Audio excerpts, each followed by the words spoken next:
नहीं, पहले तो मैं उसका जो बयान दिया है उसको मैं धिक्कार जनाता हूं कि इस तरह का जो भाषा बोला है, गलत भाषा बोला है, संविधान के बाहर बोला है। वो लीडर ऑफ ओपोजिशन नहीं है, लीडर ऑफ गद्दार है। वो लीडर ऑफ ओपोजिशन नहीं है, लीडर ऑफ गद्दार है वो बंगाल का। और भाषा इतना खराब कि संविधान के बाहर बोलते हैं।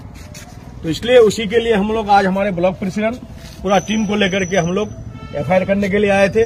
इस तरह का एक कम्युनिटी के ऊपर भाषण देना या बयान देना बहुत ही गलत काम है। और खास करके इन लोगों को देशद्रोही कहना चाहिए, क्योंकि देशद्रोही का जैसा बयान देते हैं। इसलिए इन लोगों का बयान का हम लोग कंडम करते हैं। इस तरह का बयानबाजी के इसमें खिलाफ में हम लोग कल धिक्कार मिशन निकालेंगे। और खास करके आज एफआईआर किया गया। हमारे ब्लॉक प्रेसिडेंट एफआईआर दिए यहाँ पर, हम लोग उनके साथ आए थे। और हमारे सीनियर लीडर भी हैं, हमारे प्रधान भी हैं यहाँ पर, हमारे जिला परिषद मेंबर भी हैं। सभी को आज हम लोग एफआईआर किए। इसका अगर कोई एक्शन नहीं हो तो हम लोग फिर रोड में उतरेंगे। अभी उच्च माध्यमिक चल रहा है, इसलिए हम लोग रमजान चल रहा है, इसलिए पवित्र महीना में हम लोग कोई डिस्टर्ब करना नहीं चाहते हैं। इसलिए हम लोग कल एक तो धिक्कार मिशन निकालेंगे उसके अगेंस्ट में। इस तरह का बयानबाजी जो कर रहे हैं संविधान के बाहर, और इन लोग तो बहरहाल संविधान के अंदर है नहीं, संविधान को मानते भी नहीं है। इन लोग अंग्रेज से ज्यादा खराब है। तो इसलिए इन लोगों का बयान में हम लोग बयान के खिलाफ हम लोग धिक्कार मिशन निकालेंगे। ऐसे देखा इस तरह का कभी नहीं हुआ था। देश जब से स्वाधीन हुआ है तब तक इस तरह का बयानबाजी नहीं हो रहा था। ये कुछ आरएसएस का, बजरंग दल का नेता अभी एमएलए बन गया, एमपी बन गया, इस तरह का भाषण दे रहे हैं। सब नेता के खिलाफ हम नहीं बोलेंगे। कुछ नेता आरएसएस और बजरंग दल का है, उन्हीं लोगों का जुबान खराब हो गया है। संविधान के बाहर बोलते हैं, किसी कम्युनिटी को लेके बोलते हैं। हम लोग हिंदुस्तान में सिख, ईसाई, मुसलमान, आपका क्रिश्चियन, सब में मिलजुल करके हम लोग देश स्वाधीन में सभी शामिल हुए थे। देश स्वाधीन सब में मिलकर किए थे आजाद। आज लेकिन इस तरह का बयान होते हैं। इन लोग तो देश स्वाधीन के वक्त था नहीं, इन लोग दलाली कर रहा था अंग्रेज का। इसलिए इन लोगों को देश के बारे में कुछ यादगार नहीं है। तो इसलिए हम लोग इन लोगों का बयानबाजी में हम लोग कंडेम जनाते हैं। धिक्कार भी हम लोग जनाते हैं इन लोगों के खिलाफ। सर, क्या गिरफ्तारी की मांग की है सर? हम लोग तो एफआईआर कर दिए। अब गिरफ्तारी प्रशासन, हम लोग तो बोलेंगे कि उसको बीजेपी का जो प्रदेश प्रेसिडेंट है और बीजेपी का जो राष्ट्र प्रेसिडेंट है, बीजेपी का जो हमारे हिंदुस्तान के जो प्रधानमंत्री है, माननीय प्रधानमंत्री, उनसे मेरा गुजारिश है कि इन लोग ऐसे आदमी के ऊपर कार्रवाई होना चाहिए। सर, सोमो केस के तहत ही अब तक उनको गिरफ्तार करना चाहिए था। सरकार कहीं न कहीं विफल है इस मामले में। नहीं, सरकार का काम सरकार करेगा। सरकार ऐसे में कांग्रेस क्या बोलता है नहीं बोलता है। कांग्रेस भी तो उन लोगों के साथ मिले हुए हैं। कांग्रेस भी तो उन लोगों के साथ मिले हुए हैं। कांग्रेस को कैसे हम लोग बंगाल में बोलेंगे? बंगाल का कांग्रेस तो उन लोगों से मिले हुए हैं। तो इसलिए कांग्रेस का बात हम लोग बोलना नहीं चाहते हैं।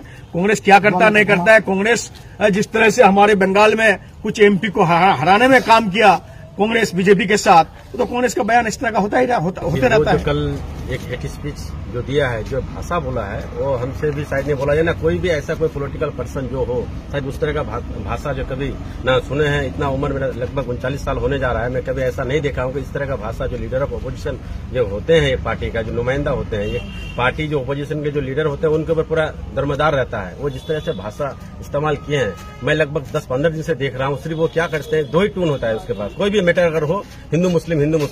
मैंने परसों दिन का भी उनका एक देखा था। कोई लड़का इस्लामपुर का जो है वहाँ पे गए थे उनके पास, जब मिलने के लिए वो उसके पास गए तो नाम जैसे उनका बोला, नाम आपका क्या है? जब जैसे ही बोला कि मेरा नाम तौसीफ रजा है, तो वैसे डायरेक्ट उनको बोल दिया कि तुम तो टीएमसी के समर्थन हो। वो जबकि बोल रहा है कि नहीं, मैं तो जो है बीजेपी को या किसी को भी वोट दिया हूँ। मतलब उनका हर ट्यून में ही कार्तिक पॉल को वोट दिया हूँ। आप लोग जितने भी हमारे मीडिया के भाई लोग आए हैं, आप लोग भी उस चीज को देखा है। बहुत सारे जो इसमें भी वायरल हुआ है, मगर डायरेक्ट वो सिर्फ मुस्लिम हिंदू के ऊपर ही वो टिका हुआ है। और राजनीति जिस तरह से वो करना चाह रहा है, जिस तरह से 2024 वाला इलेक्शन में उन लोगों को जिस तरह से वो वोटरों को पोलराइजेशन करना चाह रहा था, नाकामयाब रहा। 2024 में भी इंशाल्लाह आइंदा जब 2026 वाला जो इलेक्शन आएगा, इसमें अभी भी नाकामयाबी ही मिलेगा। जब देखिए यार, कुछ लोग जो है कह रहे हैं, क्या जो चाहे कांग्रेस के हो या दिगर जो भी पार्टी के लोग, जो जैसे अब सवाल किया हमारे जिला परिषद के सहकारी सभापति साहब से, वो भी बेहतरीन अंदाज में आप लोगों को बयान किए, बताए भी। जब कुछ लोग उधर से भी बोल रहे हैं, कहीं उनके पास मैसेज तो ऐसा तो नहीं कि आ गया होगा कि आप जाके चाहिए, नहीं तो उधर से जो टीएमसी के लोग या मंत्री का नाम गुलाम रब्बानी साहब के जो भी नेतृत्व में है, वहां पे उनका जो कोई वोट अगर एफआईआर कर देगा तो आपको फिर उस चीज का फायदा नहीं मिलेगा। ये लोग तो देखिए फायदा का ही राजनीति करते आ रहे हैं। 2024 कि 2024 वाला एमपी वाला इलेक्शन में भी हम लोगों ने देखा जो यहाँ पे कांग्रेस जो है किसको मदद किया, बाकी अवाम सबको जानता है उत्तर दिनाजपुर का ये किसको फायदा मिलता है। यहाँ पे अगर कांग्रेस खड़ा होता है तो ज्यादा स्ट्रांग होने से किनको फायदा मिलेगा, लोग अवाम समझते हैं। क्या कहेंगे सर आज के इस बयान को लेकर? आपके यहाँ के खुद के जो विधायक हैं वो मुसलमान हैं सर, और मुसलमानों के विधायक के बारे में कहा है सर।